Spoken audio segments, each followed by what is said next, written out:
Welcome to Pyrography Made Easy. I'm Brenda.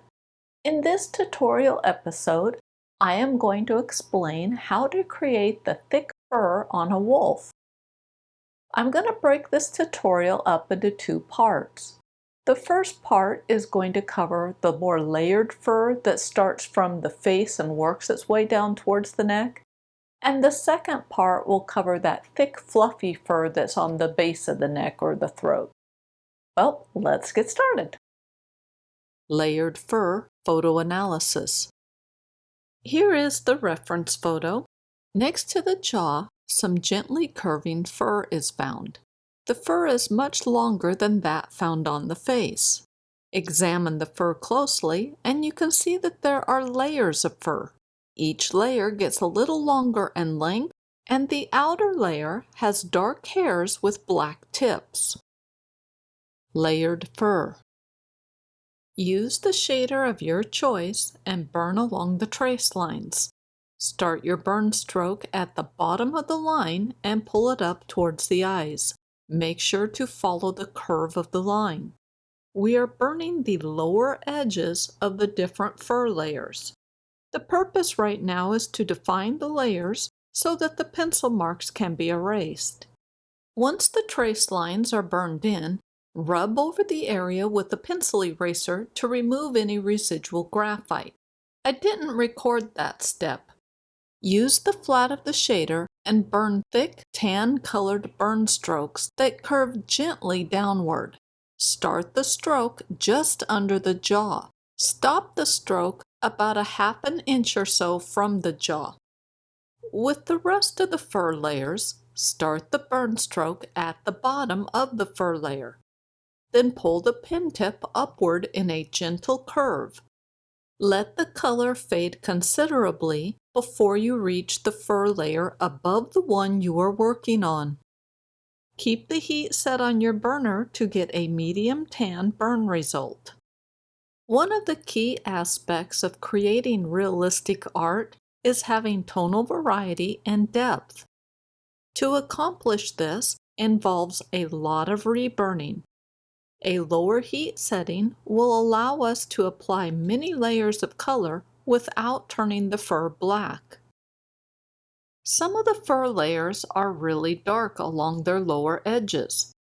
If I plan to be working on a dark area for quite a while, then I will turn up the heat on my burner. I only increase the heat by a small amount. I really dislike fidgeting around with the heat setting.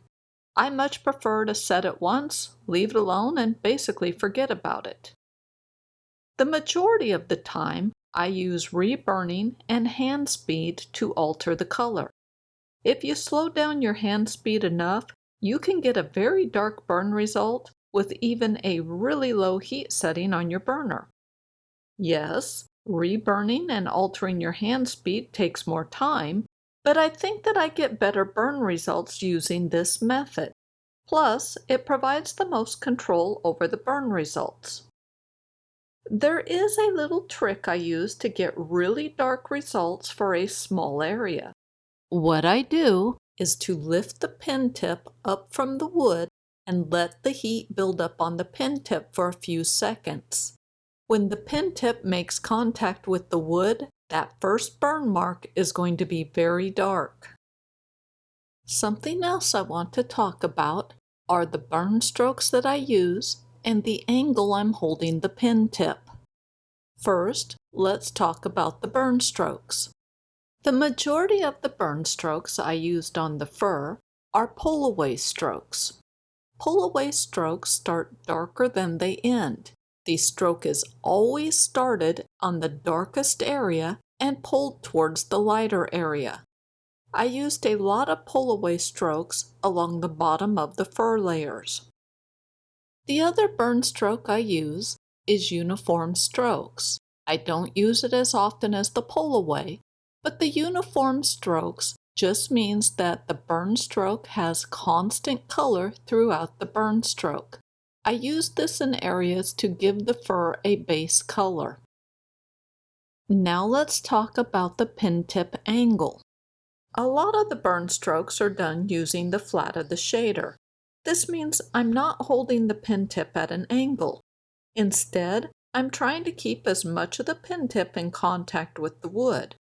This produces a wider burn stroke that represents a lot of hairs clumped together. Clumps of hair can vary in size. For the remainder of this tutorial, we will refer to them as locks of hair or just locks. Blue arrows are pointing to some easily seen locks of hair on the final artwork. The wider or thicker the lock is, the more hair it represents. You control how wide the lock is with the angle that you hold the pen tip. As you increase the angle you hold the pen tip, the burn stroke gets thinner. The thinner the burn stroke is, the less hair it represents. Start using the razor edge of the shader and you will get a very thin line that represents 1 to 2 hairs. Here is how the artwork is looking. It's okay, but I want the face to stand out more. To make that happen, I need to increase the contrast between the face and the adjacent fur. That requires reburning. I reburn over a layer of fur using uniform strokes to increase the overall color of the layer. Afterwards, I reburn over the lower edge of the layer using pull-away strokes. This is done to darken and define the lower edge of the layers. As I burn, I am creating locks of fur by burning bands of color that vary in width and color. The color difference is not that extreme. Most of the burn strokes are within a few shades of each other. The goal is to create fur that has subtle hints of locks. Individual locks should be visible here and there, but don't go overboard with it. To make an individual lock of fur be more noticeable is done by darkening up the adjacent locks of fur. That means even more reburning is required. If you couldn't tell by now, this particular artwork involved a lot of reburning before it was finished. Fluffy fur photo analysis. Examining the fluffy neck fur reveals that the area has layers of fur, like the side of the neck did, but the fur isn't as smooth. Also, there are several areas where the fur has parted, and we see the underfur. Another big difference with this fur is how most of the fur is darker at the base and gets lighter at the tips. There are also more individual locks of fur visible along this area. Fluffy fur. With the pale throat fur, we are darkening up the fur behind or below the outer edges of the layer. I am using uniform strokes as my burn method, and I have the heat set on my burner to get a medium tan burn result. The fur to the lower right of the jaw is where the first fur part is found. We'll begin by darkening up the fur above the part. Next, burn short, dark pull-away strokes along the base of the part. Start the stroke on the base and pull the pen tip outward, following the curve of the fur. Then extend the color here and there by burning wide bands of color using the flat of the shader. Continue burning like this to fill in the area between the part and the first layer of fur under the jaw. Next, define the lower edge of the fur in the part by burning over the fur below it.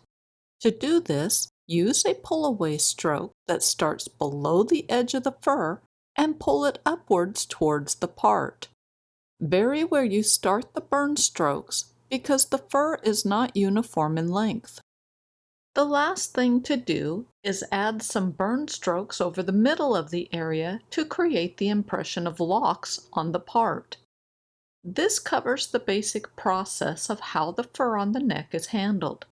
Let me summarize the process and present the information in a slightly different way.